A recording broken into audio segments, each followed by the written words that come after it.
আলাইকুম রহমতুল্লাহি ওবরাকাতুহু। ইন্নাল হামদুলিল্লাহ ওয়াসসালাতু ওয়াসসালামু আলা রাসূলিল্লাহ। আবাদ। প্রিয় দর্শক, কাছে এবং দূরে যে যেখান থেকে আমাদেরকে দেখছেন, আপনাদের সকলকে স্বাগত জানাচ্ছি চ্যানেল 24-এর বিশেষ আয়োজন বিআরবি কেবলস নিবেদিত আলোকিত রমজান অনুষ্ঠানে powered by Islami bank Bangladesh PLC, co sponsor রয়েছে আদ্দিন ইন্টারন্যাশনাল এবং বিএম হার্ডওয়্যার। প্রিয় দর্শক, আজকে এই মাহফিল অনুষ্ঠানে আলোচনার জন্য দুইজন অভিজ্ঞ প্রাজ্ঞ ইসলামিক স্কলারকে আমরা আমন্ত্রণ জানিয়েছি। ঠিক আমার বরাবর রয়েছেন হযরত মাওলানা মুফতি মিনহাজুর রহমান মজুমদার, খতিব, জিনারহাট বাজার, কেন্দ্রীয় জামে মসজিদ, ফেনী। আসসালামু আলাইকুম ওয়া রাহমাতুল্লাহি ওয়া বারাকাতুহু। ওয়া আলাইকুম আসসালাম ওয়া রাহমাতুল্লাহি ওয়া বারাকাতুহু। আমার ঠিক বাম দিকে রয়েছেন doctor Mohammad Mohiuddin Milki, associate professor, Haraganga college, Munshiganj. আসসালামু আলাইকুম ওয়া রাহমাতুল্লাহি ওয়া বারাকাতুহু। ওয়া আলাইকুম আসসালাম ওয়া রাহমাতুল্লাহি ওয়া বারাকাতুহু। আপনাদের দুজনকেই আজকের অনুষ্ঠানে স্বাগতম। প্রিয় দর্শক, আজকে আমরা প্রথমেই শুনব হযরত মাওলানা মিনহাজুর রহমান মজুমদারের কাছে যে রমজানের বিশেষ বিশেষ আমল যেগুলোর মাধ্যমে আমরা জান্নাত প্রাপ্ত হতে পারবো, সে বিষয়গুলো যদি একটু বলতেন। শুকরান, জাযাকাল্লাহ। আলহামদুলিল্লাহি ওয়া কাফা, আসসালাতু ওয়াসসালামু আলা রাসূলিহিল কারীম ওয়া আলা আলিহি ওয়া আসহাবিহি আজমাইন, আম্মা বা'দ। ফাআউযু বিল্লাহি মিনাশ শাইতানির রাজীম। বিসমিল্লাহির রহমানির রহিম। ফামান শাহিদা মিনকুমুশ শাহরা ফালইয়াসুমহু। সাদাকাল্লাহুল আযীম। আজকের আপনার পক্ষ থেকে যে প্রশ্ন এসেছে সেটি হচ্ছে রমাদান মুবারকের বিশেষ বিশেষ গুরুত্বপূর্ণ ইম্পর্টেন্ট যে আমলগুলো, সেগুলোর কথা। আমরা সকলেই জানি, প্রতিটা বছর যখন আসে, রমাদান মাস আসলে আমরা মুসলমানদেরকে যে আমলগুলোর কথা বলি কোরআন থেকে, হাদিস থেকে, সেগুলোর ভিতরে অন্যতম হচ্ছে রমাদান মুবারকে 1 নম্বর আমল হচ্ছে রমাদানের রোজা রাখা, অর্থাৎ সিয়ামকে পূর্ণ করা 30 দিন। আর এই রোজার ভিতরে যখন আমরা সিয়াম সাধনা করব, তার ভিতরে বিশেষ বিশেষ গুরুত্বপূর্ণ আমলের ভিতরে অন্যতম আমল হচ্ছে কোরআন আল কারীমকে তেলাওয়াত করা। এমনকি শুধু তাই নয়, তাহাজ্জুদের সালাত, তারাবিহ, কিয়ামুল লাইল, নফল সালাত, সুন্নাত সালাত আদায়ের মাধ্যমে আমরা বিশেষ বিশেষ আমলগুলো নিজেরা আমল করি এবং মুসলমানদেরকে আমরা উপস্থাপন করি আমল করার জন্য। শুধু তাই নয়, এই রমাদান মোবারকের গুরুত্বপূর্ণ আমলের কথা যদি আমরা বলি, যে তেলাওয়াতের কথা বলেছি, কারণ এই কোরআন আল কারীমকে আল্লাহ রাব্বুল আলামিন পবিত্র মাহে রমাদান মুবারকে দুনিয়ার যে প্রথম আসমান, সেখানে লাইলাতুল কদরে নাজিল করেছে, বলি সুবহানাল্লাহ। এই জন্য রাসূল করিম সাল্লাল্লাহু আলাইহি ওয়াসাল্লাম তিনি নিজে বেশি তেলাওয়াত করতেন। এমনকি তিনি জিবরাইল আলাইহিস সালামকে এই তেলাওয়াতটা শোনাতেন, জিবরাইল আলাইহিস সালাম শুনতেন। সেই জন্য সাহাবায়ে কেরাম রিদওয়ানুল্লাহ তাআলা আলাইহিম আজমাইন ওনারা বেশি বেশি তেলাওয়াত করতেন এই রমাদান মুবারকে। আর এই রমাদান মুবারকের একটি গুরুত্বপূর্ণ আমল হচ্ছে কিয়ামুল লাইল আদায় করা, তারাবিহ বলি, তাহাজ্জুদের সালাত আদায় করি, যেটা আমরা মানুষদেরকে বলে থাকি, নিজেরা আমল করি, এমনকি মুসলমানদেরকে আমরা আমলের কথা বলে থাকি। বিশ্বনবী সাল্লাল্লাহু আলাইহি ওয়াসাল্লাম তিনি বলেছেন, মান কামা রমাদানা ঈমানান ওয়া ইহতিসাবান গুফিরা লাহু মা তাকদ্দামা মিন যামবিহি। যে ব্যক্তি এই রমাদান মুবারকে ঈমানের সাথে, ইখলাসের সাথে, একনিষ্ঠভাবে মুখলিস হয়ে কিয়ামুল লাইল, তারাবি, তাহাজ্জুদের সালাত, সুন্নাত সালাত, নফল সালাত আদায় করলো, তার পিছনের সমস্ত সগীরা গুনাহগুলো আল্লাহ রাব্বুল আলামিন তিনি ক্ষমা করে দিবেন, বলি সুবহানাল্লাহ। শুধু তাই নয়, এই রমাদান মুবারকে যে ব্যক্তি সিয়ামকে পূর্ণ করবে একেবারে রাসূল করিম সাল্লাল্লাহু আলাইহি ওয়াসাল্লামের সুন্নাহ অনুযায়ী, তাহলে তার জন্য বিশ্বনবী সাল্লাল্লাহু আলাইহি ওয়াসাল্লাম বলেছেন, মান সামা রমাদানা ঈমানান ওয়া ইহতিসাবান গুফিরা লাহু মা তাকদ্দামা মিন যামবিহি। যে ব্যক্তি ঈমানের সাথে, ইখলাসের সাথে রমাদান মুবারকে সিয়ামকে পূর্ণ করবে, তার পিছনের সমস্ত সগীরা গুনাহগুলো আল্লাহ রাব্বুল আলামিন মাফ করে দিবেন। এরপরে রমাদান মুবারকের অন্যতম আরেকটি আমল হচ্ছে সার্বক্ষণিক যিকির আজগার করা, অর্থাৎ জিহ্বার ভিতরে সঞ্চালন করা, সব সময় তাসবিহ, তাহমিদ, তাহলিল এইভাবে করে আল্লাহর কাছে পানাহ চাওয়া, হোক রাতে হোক অথবা সেটা দিনে হোক, অথবা ইফতারের সময় হোক অথবা সাহারির সময় হোক। যখনই আমরা সময় পাবো তখন আমাদের জিহ্বাকে গুনগুন করে সঞ্চালন করব। যখন আমি মসজিদের ভিতরে বসে আছি তখন আমি জিকির আজগার করব। যখন আমি দোকানদারি করতেছি, ব্যবসা পরিচালনা করতেছি, কল কারখানায় যে যেখানে কাজ করতেছি, মনে মনে জিহ্বাকে যদি সঞ্চালন করে আল্লাহর নাম জপি, তাহলে রমজানের আমলগুলো হয়ে গেল। অসংখ্য ধন্যবাদ আপনাকে, সুন্দর আলোচনা করছিলেন।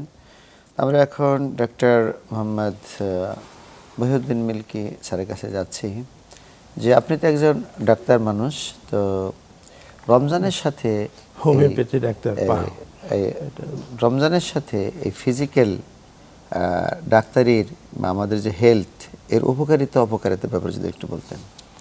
নাহমাদুহু ওয়া নিসাল্লি আলা রাসূলিহিল কারীম, আম্মা বাদ। আউযু বিল্লাহি মিনাশ শাইতানির রাজীম, বিসমিল্লাহির রহমানির রহিম। আমাদের জন্য, আমাদের মানব জাতির জন্য আল্লাহ মহাবিশ্বের মালিক, একমাত্র দাবিদার। মহাবিশ্বের মালিক, আমাদের স্রষ্টা, আমাদের পালনকর্তা। দাবিদার একমাত্র আল্লাহ, আর কেউ এই দাবি খণ্ডন করতে পারে নাই। তিনি আমাদের জন্য, আমাদের ভালো থাকার জন্য, দুনিয়া এবং আখেরাতে কল্যাণের জন্য বিধান নাজিল করেছেন। এর মধ্যে একটা হচ্ছে সিয়াম বা রমজানে, যা আমরা 1 মাস পালন করব। সিয়াম, রমস ধাতু থেকে রমজান আসছে। রমস মানে জ্বালিয়ে পুড়িয়ে দেওয়া, জ্বালিয়ে পুড়িয়ে দেওয়া এবং কোনো জিনিসকে বিশুদ্ধ করা, জ্বালিয়ে পুড়ে। এখন কি জ্বালিয়ে পুড়িয়ে দেওয়া? 3 রকম জিনিস আছে মানুষের মধ্যে। আমরা মানুষরা হয়তো গবেষণা করে, বিজ্ঞানীরা শুধু শরীর পর্যন্ত, শরীরের বিষয়ে তারপরও সব কিছু জানতে পারে না। সমাধান কিছু বের করছে শরীরের চিকিৎসা বিজ্ঞান, এবং এই জ্ঞান আল্লাহই দান করছে মানুষকে। আরেকটা হচ্ছে মানসিক স্বাস্থ্য, আরেকটা হচ্ছে আধ্যাত্মিক স্পিরিচুয়াল ব্যাপার। 3টা জিনিসের সমন্বয় একটা মানুষ। কেউ যদি শুধু বস্তুর দিকে ঝুঁকে থাকে, ভোগবাদের দিকে থাকে, তাইলে সে পরিপূর্ণ শান্তি লাভ করবে না এবং কল্যাণ হাসিল করতে পারবে না। 3টা দিকেই খেয়াল দিতে হবে, 3টার স্বাস্থ্যই আমাদের রক্ষা করতে হবে। তো রামাদানের মাধ্যমে, আমরা রোজার মাধ্যমে 3টা দিকেই আল্লাহ আমাদেরকে সুস্থতা দান করেন। যেমন শারীরিকভাবে এটা যে শরীরের যে ডিটক্সিফিকেশন হয়, আমাদের যে ডিটক্সিফিকেশনটা এটা ঠিক করে, এবং আমাদের মধ্যে যে বিভিন্ন জীবাণু, বিভিন্ন ধরনের কোষ খারাপ হয়ে যায়, কোষের এইগুলি যখন আমরা একটানা অনেকক্ষণ ক্ষুধার্ত থাকি, তখন অনেক নষ্ট জীবাণুগুলি নষ্ট হয়ে যায়, মারা যায়। কোষগুলি, খারাপ কোষগুলিকে খেয়ে ফেলা হয়। শরীরে এই অটোফেজ, এটাকে বলে অটোফেজ। এটা একজন ডাক্তার জাপানের এটা আবিষ্কার করছেন, এবং উনি নোবেল প্রাইজ প্রাপ্ত হয়েছেন। যে অনেকক্ষণ যদি কেউ না খায়া থাকে, তো শরীরের খারাপ কোষগুলি নষ্ট হয়ে যায় এবং শরীর নতুন ভাবে রোগ প্রতিরোধ ক্ষমতা বাড়ে। স্বাস্থ্যের জন্য ক্ষতিকর ওগুলো ধ্বংস হয়ে যায়, এবং এটা ব্রেইনের কিছু জিনিস আছে, সেটাকে বলা হয় BDNF, ব্রেইন ডিরাইভড নিউট্রফিক ফ্যাক্টর। এটা যদি হয়, তখন ব্রেইন বেশি সুস্থতা লাভ করে, এবং ব্রেইনের মধ্যে জ্যাম তৈরি হয়, সেই খারাপ নিউরনগুলি নষ্ট হয়ে যায় এবং নিউরনগুলি উজ্জীবিত হয়, এবং সে রিচার্জ হয়, এবং তখন সে তার মানসিক স্বাস্থ্য ভালো থাকে। সে ব্রেন স্ট্রোক হওয়ার সম্ভাবনা কমে যায়। আরেকটা হচ্ছে স্পিরিচুয়াল দিক থেকেও ডাক্তার হেনিম্যান, হোমিওপ্যাথিক জনক বলা হয়, সে আগে বড় রয়্যাল ফ্যামিলির ডাক্তার ছিল, অ্যালোপ্যাথিক, কিন্তু পরে সে হোমিওপ্যাথি আবিষ্কার করছে। তার 3টা কারণ রোগ হওয়ার, এর মধ্যে একটা হচ্ছে সুরা, সিফিলিস, সাইকোসিস। তো সুরা হচ্ছে কুমনন, কুচিন্তা, খারাপ যত দিক আছে মানুষের মনের, সেই রাগ, এই বিষয় অত্যন্ত গুরুত্বপূর্ণ। আমরা এই বিষয়টা বিরতির পরে আপনার কাছ থেকে শুনবো। প্রিয় দর্শক, আমরা নিচ্ছি একটি বিরতি, আমাদের সাথে থাকুন।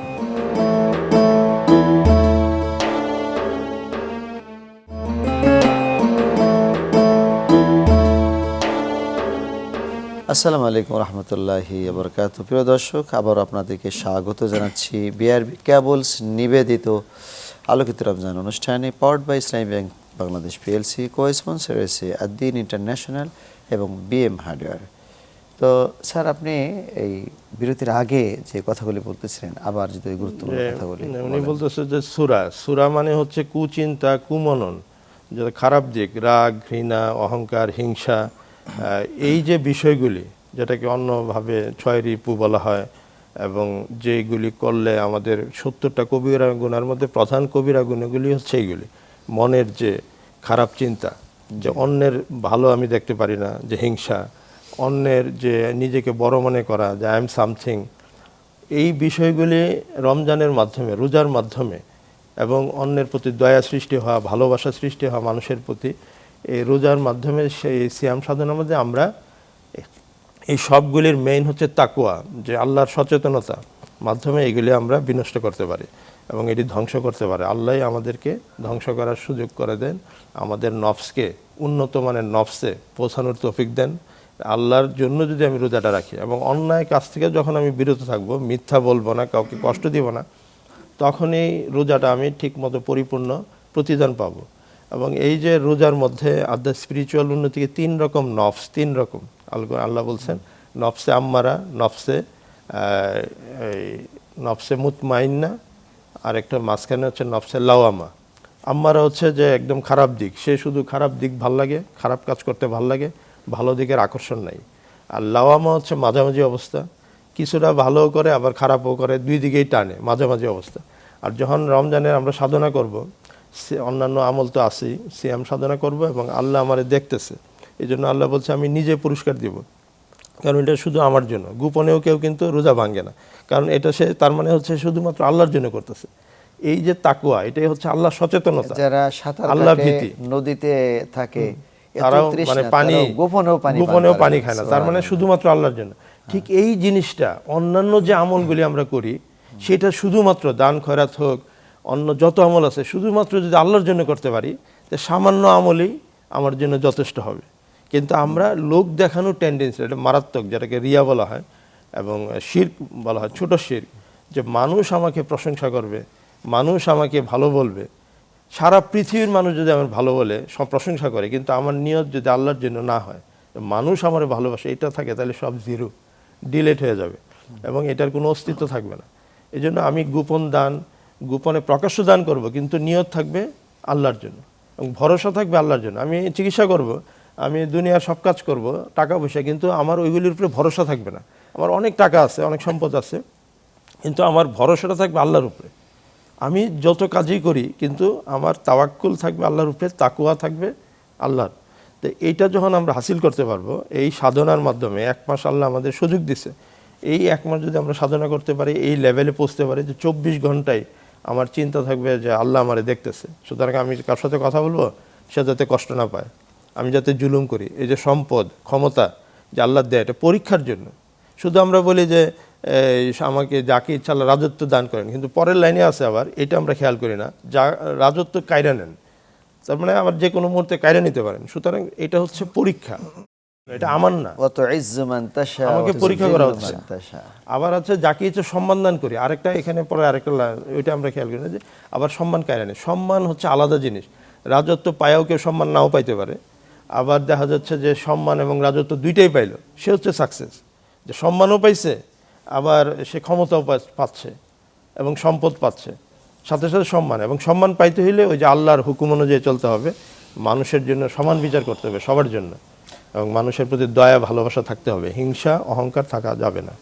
আপনাকে অসংখ্য ধন্যবাদ চমৎকার আলোচনা করার জন্য। আপনাকে অসংখ্য ধন্যবাদ। হযরত মাওলানা মুফতি মিনহাজুর রহমান, আপনি বলছিলেন চমৎকার চমৎকার আমল সম্পর্কে, যে আমলগুলি ইউদখিলিনি আল জান্নাহ, আমাদেরকে জান্নাতে পৌঁছে দেবে। বাকি আমলগুলোর কথা যদি একটু বলতেন। আলহামদুলিল্লাহ, জাযাকাল্লাহ, শুকরান। বাকি যে আমলগুলো, সেগুলো আসলে আমল তো অভাব নেই, তবে আমল যদি আমল করার মতো আমরা করি, অল্প আমল নাজাতের জন্য যথেষ্ট। আমরা এই হাদিসটা সবসময় আমরা শুনে থাকি। আসলে রমাদান মুবারকে কত বিশেষ বিশেষ আমলগুলো রয়েছে, তার ভিতরে অন্যতম আরেকটি আমল হচ্ছে রমাদান মুবারকে ঠিকমতো ইফতার করা এবং সাহারি করা, টাইমলি। আর এই ইফতার এবং সাহারির ব্যাপারে বিশ্বনবী সাল্লাল্লাহু আলাইহি ওয়াসাল্লাম তো হাদিস বর্ণনা করেছেন, তিনি দেখিয়ে দিয়েছেন। শুধু তাই নয়, আল্লাহ রাব্বুল আলামিন কোরআন আল কারীমের ভিতরে এই ইফতার এবং সাহারি নিয়ে তিনি আয়াত নাজিল করে দিয়েছেন, সুম্মা আতিম্মুস সিয়ামা ইলাল লাইল, অর্থাৎ তোমরা সিয়ামকে সূর্য ডুবা পর্যন্ত পূর্ণ করো। এই আয়াতের ভিতরে কিন্তু ইফতার এবং সাহারি বিদ্যমান। আমরা অনেকে জানি না ইফতার ঠিকমতো করব কি দিয়ে করব, এবং কি ইফতার করব আমরা তখন আমরা খেজুর পানি মুখে দিয়ে বলবো যাহাবাদ দমা ওয়াবতাল্লাতিল উরুক ওয়া সাবাতাল আজরু ইনশাআল্লাহ, অর্থাৎ আমার তৃষ্ণা শেষ হয়ে গেল, দূর হয়ে গেল, আমার শিরা উপশিরা শীতল ঠান্ডা হয়ে গেল, আর প্রতিদান আল্লাহর কাছে দণ্ডায়মান হয়ে গেল ইনশাআল্লাহ, যদি আল্লাহ চায়। এইভাবে করে আমরা ইফতার সম্পর্কে আমরা যদি বুঝি, সুন্নাহ এটি, সাহারি খাওয়া সুন্নাহ, ইফতার অর্থাৎ আমরা যখন মাগরিবের সালাত সময় হবে, সূর্য ডুববে, তখন মুয়াজ্জিন যখন আজান দেবে অথবা আমরা ঘড়ি ধরে আমরা টাইম ধরে দেখব এখন সূর্য ডুবে গেছে, সাথে সাথে আমরা ইফতার করব। এই ইফতার করা নিয়ে আমাদের মা বোনরা এবং কি আমাদের অনেক মুসলমান ভাইরা গড়িমসি করে, অর্থাৎ তারা ইফতার শেষ সময়ের পরে ইফতারের সময় ঠিক টাইম মেনটেনিং করে না, তারা পরবর্তীতে গিয়ে দেরি করে ইফতার করে। এটি সুন্নাহ নয়, বরং রাসূল করিম সাল্লাল্লাহু আলাইহি ওয়াসাল্লাম বলেছেন, লোকেরা যতদিন তাড়াতাড়ি সময়ের সাথে ইফতার করবে ততদিন তারা কল্যাণের ভিতরে থাকবে। বলে সুবহানাল্লাহ। কিন্তু দুর্ভাগ্যের বিষয় হচ্ছে আমরা সময়কে আমরা দাম দিই না, টাইমকে আমরা দাম দিই না, এই জন্য আমরা এই সুন্নাত আমলগুলো করি না। আরেকটি বিষয় হচ্ছে সাহারি করা। সাহারি মানে হচ্ছে ভোর রাতের শেষ রাতের খাবার। বিশ্বনবী সাল্লাল্লাহু আলাইহি ওয়াসাল্লাম বলেছেন, তাসাহারু ফাইন্না ফিস সাহরি বারাকা, অর্থাৎ তোমরা সাহারি করো, শেষ রাতের খাবার খাও, আর এই সাহারিতে বরকত রয়েছে। সুবহানাল্লাহ। আর অনেকেই এই ইফতার এবং সাহারি সম্পর্কে না জেনে আমরা অনেকে মনে করি ইফতারি করা লাগবে না, সামান্য একটু পানি খেলে অথবা মনের ভুলে যদি আমরা গড়িমসি করে অলসতা করে অনেকে সাহারি করে না, এইভাবে করে অলসতা করে সুন্নাহকে তারা দূরে সরিয়ে দেয়। আসলে ইফতার এবং সাহারি রাসূল করিম সাল্লাল্লাহু আলাইহি ওয়াসাল্লামের বিধান অনুযায়ী, ল অনুযায়ী, আইন অনুযায়ী, শরিয়া অনুযায়ী কেউ যদি পালন করে, খায়, এমনকি মানে, তাহলে এটি ইবাদত হয়ে যায়। সুবহানাল্লাহ। অসংখ্য ধন্যবাদ আপনাদেরকে আমাদের টিভিতে এসে আলোচনা করার জন্য। প্রিয় দর্শক, গুরুত্বপূর্ণ কথা শুনছিলাম আমরা। What is the difference between fasting of ইহুদি অ্যান্ড মুসলিম? মুসলমান এবং ইহুদিদের রোজার ভিতরে পার্থক্য কী? বিশ্বনবী মুহাম্মদ রাসূলুল্লাহ সাল্লাল্লাহু আলাইহি ওয়াসাল্লাম বলেছেন, তাসাহারু ফাইন্না ফিস সাহুরি বারাকা। আরেকটি কথা বলেছেন যে তোমরা সেহরি করবে, কারণ কি? খাবে। ইহুদিরা সাহারি খায় না, ওরা ওই এক চোটে 11টা-12টার সময় খেয়ে নেয় আর সারা রাত ওঠে না, ওরা একটা সুবিধা নিতে চায়। আর আমরা মুসলমানরা একবার ঘুমিয়ে পড়ে আবার উঠে আমরা সাহারি করি, আমরা সাহারি করবো। এটা রাসূল সাল্লাল্লাহু আলাইহি সুন্নাত। আল্লাহ পাক আমাদের সকলকে তৌফিক দান করুন। আগামী পর্বগুলো দেখার সাদর আমন্ত্রণ জানিয়ে আজকের মতো এখানে শেষ করছি। আসসালামু আলাইকুম ওয়া রাহমাতুল্লাহি ওয়া বারাকাতুহু।